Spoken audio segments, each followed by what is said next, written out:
Hello guys, in this video I'm going to show you how to clear cache in the Spotify app. First we have to open up the app.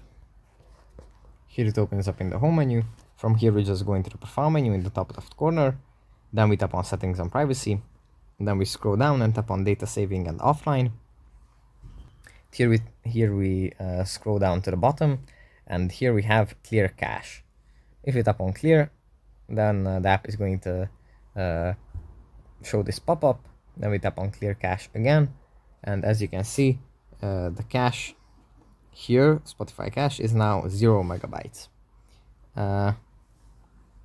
Yeah, again, we can save a lot of space like this because cache items are created left and right without consideration, and this way we can save some space on our device for more important stuff.